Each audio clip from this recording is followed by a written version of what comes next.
آج کی دنیا میں قرآن کا سب سے بڑا معجزہ وہ یہ ہے کہ اس کتاب کے ذریعے حضور نے تاریخ انسانی کا عظیم ترین انقلاب برپا کیا. اسی کتاب کے ذریعے کیا نا. اتر کر ہرا سے سوئے قوم آیا اور نسخہ کیمیا ساتھ لایا. اس سے ذہن بدلے، عقائد بدلے، سوچ بدلی، کردار بدلے، اخلاق بدلے. پھر انہیں طاقت بنا کر اور کوڑا بنا کر باطل نظام پر دے مارا اور نظام حق کو قائم کر کے دکھا دیا. اور یہ سارا عمل قرآن کے گرد گھومتا ہے. دعوت دو قرآن کے ذریعے سے. میں نے آج جمعے میں ایک مثال دی تھی کہ 5ویں جماعت سے سائنس کا مضمون شروع ہوا تو پہلا تجربہ جو ہم سے کرایا گیا وہ یہ تھا کہ لکڑی کا برادہ، جہاں لکڑی چیری جاتی ہے تو نیچے برادہ جمع ہو جاتا ہے، اور لوہ چون یعنی آئرن فائلنگز، ان کو گڑبڑ کر دیا، کہا انہیں علیحدہ کرو. کیا ایک ایک چنیں گے؟ اور پھر راستہ بتایا کیسے کرو. میگنیٹ ہاتھ میں لے لو، اسے پھراؤ، لوہا اس کے ساتھ چمٹ جائے گا، برادہ رہ جائے گا. اس معنی میں قرآن وہ میگنیٹ ہے جو سلیم الفطرت انسانوں کو کھینچ لیتا ہے. کوئی معاشرہ سلیم الفطرت انسانوں سے خالی نہیں ہوتا. حضور پر ایمان لانے سے پہلے بھی ابو بکر نہ کبھی شرک کیا، نہ کبھی زنا کیا. حضور کی بعثت سے پہلے حضرت عمر کے بہنوئی کے والد سعید ابن زید کے والد زید ابن عمرو ابن نفیل، انہوں نے بھی کبھی شرک نہیں کیا، کبھی کوئی غلط حرکت نہیں کی، اور کعبے کے پردے کو پکڑ پکڑ کر کہتے تھے اے اللہ میں صرف تیری بندگی کرنا چاہتا ہوں، میں کیسے کروں مجھے معلوم نہیں ہے. حضور کی بعثت سے پہلے ان کا انتقال ہو گیا. لیکن باپ کی کیفیت یہ تھی جس سے کہ سعید ابن زید ایمان لائے ہیں اور وہ عشرہ مبشرہ میں شامل ہوئے ہیں، اور ان کی زوجہ فاطمہ بنت خطاب کے ذریعے سے عمر کو ایمان ملا ہے. تو یہ سلیم الفطرت لوگوں کو کھینچنے کا ذریعہ ہے. پھر آؤ اسے عام کرو، عام کرو، درس قرآن عام کرو، عام کرو، عام کرو.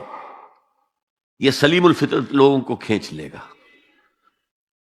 پھر ان کا تزکیہ کرو، تزکیہ بھی قرآن سے ہوگا. تزکیے کے بھی ہم نے نملوم کچھ پلوٹائنس نیو پلیٹونزم سے کچھ چیزیں سیکھ لی ہیں، کچھ ہندوؤں کی تپسیائیں سیکھ لی ہیں، لیکن قرآن کو تزکیے کا ذریعہ نہیں بنایا.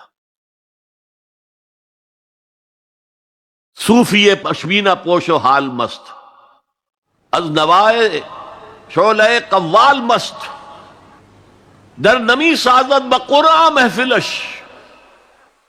قرآن سے اس صوفی کی محفل خالی ہے. وہاں قوال کے اس سے حال آ رہا ہے، حال آ گیا، قوال کے شعر سے حال آ گیا. صوفی پشمینہ پوش حال مست، از شراب نغمہ قوال مست، در نمی سازد بقرآن محفلش. قرآن کے ساتھ درسازی نہیں. لیکن حضور کے طریقہ کار دیکھیے. حضور کی سیرت کے 2 حصے ہیں. ایک حصہ ہمیں بہت معلوم ہے، غزوہ بدر، غزوہ احد. اولین کتابیں بھی جو لکھی گئی سیرت میں وہ مغازی تھیں، چونکہ یہ لوگوں کے نزدیک اہم چیزیں تھیں، اہم واقعات تھے، مغازی، غزوات.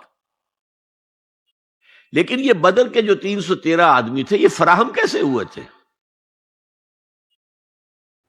کس مارکیٹ سے لائے گئے تھے؟ کس میتھڈالوجی سے انہیں تیار کیا گیا، پختہ کیا گیا، ٹرین کیا گیا؟ یہ ہے غور طلب معاملہ. قرآن نے جہاں وہ بات جو پہلے کہہ چکا ہوں، هو الذی ارسل رسولہ بالہدی ودین الحق لیظہرہ علی الدین کلہ، وہی ہے اللہ جس نے بھیجا اپنے رسول کو صلی اللہ علیہ وسلم الہدی دے کر، قرآن حکیم، اور دین حق دیا ہے، نظام دیا ہے، معتدل نظام دیا، عادلانہ نظام دیا. سسٹم آف سوشل جسٹس دیا تاکہ اسے غالب کرے، قائم کرے. یہ ہے مقصد بعثت محمدی صلی اللہ علیہ وسلم. باقی کسی نبی کے لیے یہ الفاظ نہیں آئے، نوٹ کر لیجئے. حضور کے لیے 3 مرتبہ آئے، سورہ توبہ میں آیت نمبر 33، سورہ فتح میں آیت نمبر 28، سورہ صف میں آیت نمبر 9، 3 دفعہ یہ الفاظ آئے. نظام کو قائم کر کے دکھاؤ.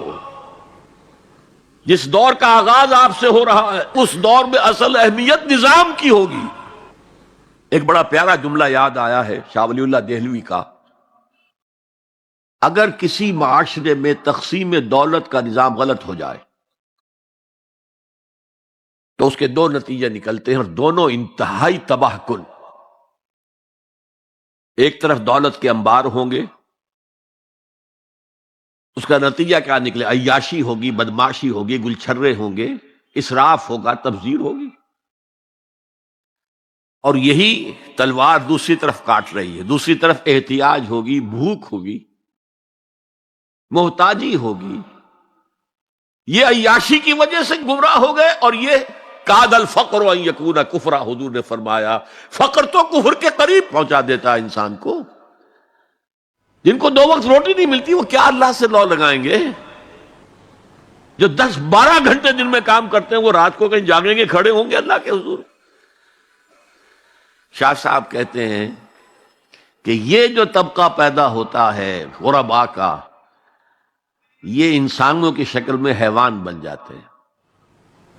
لدو اونٹ، بار برداری کے جانور، کولو کے بیل، وہ انسان نہیں رہتے. حدیث میں نے آپ کو سنا دی کاد الفقر ان یکون کفرا. تو اس انقلاب کو برپا کرنے کے لیے، اور یہ میں آپ سے عرض کر دوں، تاریخ انسانی کا عظیم ترین انقلاب وہ ہے جو محمد نے برپا کیا صلی اللہ علیہ وسلم. اور یہ میری بات نہیں ہے، ڈاکٹر M.N. رائے، ممبر کمیونسٹ انٹرنیشنل، ہندو اور کمیونزم کی سب سے اونچی باڈی کا رکن، 1920 میں بولشوک ریولوشن کے 3 سال بعد 1917 میں انقلاب آیا تھا. ایک لیکچر دیا ہے لاہور میں، بریڈلا ہال میں، دی ہسٹوریکل رول آف اسلام. اور اس نے کہا عظیم ترین انقلاب وہ تھا تاریخ انسانی کا جو محمد نے برپا کیا. Because he was a revolutionary. He knew what a revolution means. کہا عظیم ترین انقلاب وہ ہے جو محمد نے برپا کیا. یہ 1920 کی بات ہے. اور میں جب پچھلی مرتبہ آیا تھا 1991 میں تو معلوم ہوا تھا کہ یہ جو بمبئی کہتے تھے، ممبئی اب آپ کہتے ہیں، اس کا کوئی پبلشر اس کتاب کو شائع کرتا ہے، ہسٹوریکل رول آف اسلام. اچھا یہ تو ہوا 20ویں صدی کے شروع سے 20واں سال. اس کے اختتام سے 20 سال پہلے کتاب لکھی گئی دی 100. یہ ہندوستان کا ہے اور وہ مینہٹن کا رہنے والا ڈاکٹر مائیکل ہارٹ. اور دی 100 کیا ہے کتاب؟ A selection and gradation of the most influential personalities of human history. 100 آدمی چن لیے تاریخ انسانی کے عظیم ترین، جنہوں نے تاریخ کے دھارے کے رخ کو موڑا ہے. عام آدمی تو تاریخ کے رخ کے اندر بہہ جاتے ہیں، جو رخ ہے چلو تم ادھر کو ہوا ہو جدھر کی. کچھ لوگ ایسے بھی دنیا میں پیدا ہوئے ہیں جنہوں نے تاریخ کے دھارے کے رخ کو تھوڑا موڑا ہے. تو سلیکشن میں تو 100 نام گن لیے، اور پھر گریڈیشن کی سب سے زیادہ کس نے موڑا، پھر کون پھر کون پھر کون. اور نمبر 1 پر لایا ہے محمد کو صلی اللہ علیہ وسلم. جو کتاب اویلیبل ہے آپ پڑھیں، اور بڑے خوبصورت الفاظ اس کے ہیں. Naturally I O an explanation.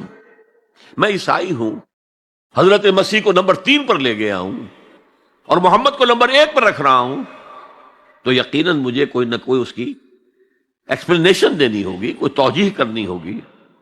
اور پھر اس نے وہ جملہ لکھا ہے جو میرے علم کی حد تک کسی مسلمان کی رسائی اس تک نہیں ہوئی. This is because he was the only person, the only person, the only person